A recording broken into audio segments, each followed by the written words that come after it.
우리는 흔히 이렇게 생각하죠. 성공하려면 빨라야 한다고요. 기회는 눈 깜짝할 사이에 사라지니까 무조건 먼저 잡아야 한다고 말이에요. 세상은 온통 속도전인 것처럼 보입니다.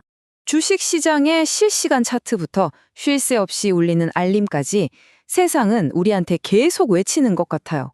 지금 당장 빨리라고요. 잠시라도 멈추면 뒤처질 것 같은 그런 압박감을 주죠. 근데 한번 이렇게 생각해 보면 어떨까요? 이 경주 자체가 어쩌면 잘못된 걸 수도 있다고요.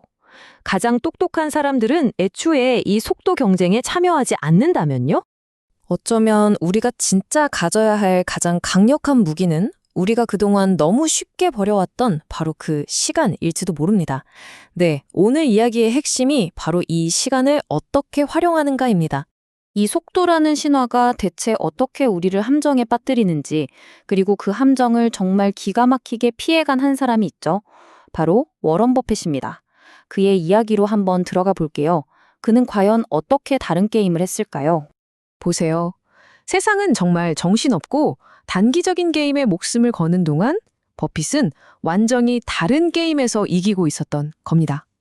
일부러 속도를 늦추고 주변의 시끄러운 소음은 그냥 무시해버리는 전략이었죠. 사람들은 버핏을 그냥 천재라고 부르잖아요. 그런데 그의 진짜 무기는 사실 높은 IQ가 아니었어요. 바로 시간을 다루는 그만의 방식, 거기에 비밀이 있었습니다. 한번 파헤쳐보죠.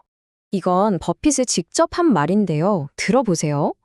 자기 자신도 어떤 특별한 재능이 아니라 그냥 좋은 환경에서 아주 오랫동안 복리 효과를 누린 것, 그게 다라고 말하는 거예요.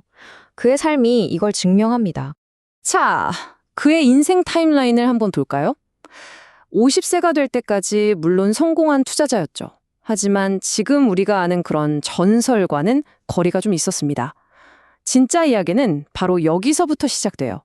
그리고 이 그래프, 이게 모든 걸 말해줍니다. 정말 충격적이지 않나요? 그의 재산의 90% 이상, 그러니까 압도적인 대부분이 65세 이후에 만들어졌다는 거예요. 이게 바로 그가 단순히 투자를 잘한 게 아니라 그냥 오래 했기 때문에 이겼다는 가장 확실한 증거입니다. 자, 그렇다면 버핏의 이 롱게임 철학, 도대체 구체적으로 뭘까요? 우리가 직접 배우고 또 실천할 수 있도록 4가지 핵심 기둥으로 한번 정리해 보겠습니다. 그의 전략은 바로 이 4가지 기둥 위에 세워져 있습니다. 시간 관리, 감정 통제, 능력의 경계 설정, 그리고 평판의 복리. 자, 이 4가지가 어떻게 서로 맞물려서 작동하는지 하나씩 뜯어보겠습니다. 첫 번째 기준은 시간 지평입니다. 이게 뭐냐면 어떤 결정을 내릴 때 딱 이 질문 하나만 던져보는 거예요. 이게 10년 뒤에도 과연 중요할까? 이 질문 하나만으로도 수많은 소음과 쓸데없는 걱정들을 걸러낼 수 있습니다. 두 번째는 기질입니다. 시장은 사실 IQ 테스트가 아니에요.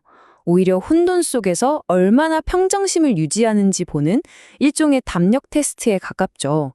그러니까 똑똑한 머리보다 강한 심장이 더 중요하다, 이 말입니다.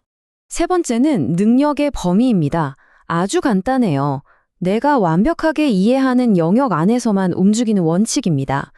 내가 잘 아는 곳에서는 두려움도 사라지고 어이없는 충동적인 실수를 막을 수 있겠죠. 그리고 마지막 4번째 기둥, 복리가 되는 평판입니다. 버핏은 돈에만 복리 이자를 붙인 게 아니에요. 바로 신뢰에도 복리를 적용했습니다. 그리고 시간이 흐르자 그 신뢰는 돈만으로는 절대 열 수 없는 엄청난 기회의 문들을 열어주었죠. 그런데 이 원칙들 들어보면 다 맞는 말이잖아요. 근데 왜 우리는 이걸 실천하기가 이렇게나 어려울까요? 그 이유는 간단합니다.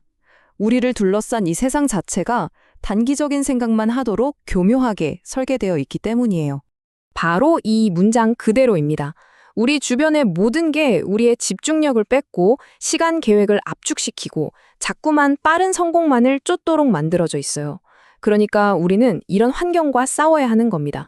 우리 마음속에는 이 인내심을 계속 갉아먹는 4명의 적이 살고 있어요. 손실에 대한 두려움, 나만 뒤처지는 것 같은 포모, 뭐라도 해야 할 것 같은 초조함, 그리고 남들 눈에 느리게 보일까 봐 걱정하는 마음, 이 4가지죠. 자, 이제 투자 이야기에서 조금 더 나아가 볼게요. 이 롱게임이 단순히 주식 포트폴리오를 넘어 우리 인생 전체를 의미 있게 만드는 철학이 질 수 있거든요. 이 롱게임 전략을 우리 인생의 가장 중요한 4가지 영역에 한번 적용해 볼까요? 커리어에서는 그저 새로운 직함을 쫓는 게 아니라 희소성 있는 기술을 마스터하고, 사고에서는 알림에 반응하는 대신 깊이 성찰하는 거죠. 인격에서는 신뢰를 쌓고, 관계에서는 깊은 유대를 다져나가는 것, 바로 이런 겁니다. 여기서 아주 핵심적인 차이가 드러납니다. 단기적인 사고는 그럴듯한 라이프 스타일을 만들 수는 있겠죠. 하지만 장기적인 사고는 진짜 인생을 만듭니다. 그래서 마지막으로 여러분께 이 질문을 던지고 싶습니다. 여러분은 지금 다음 한 주를 위해 무언가를 쌓고 계신가요? 아니면 다음 세대를 위해 쌓고 계신가요?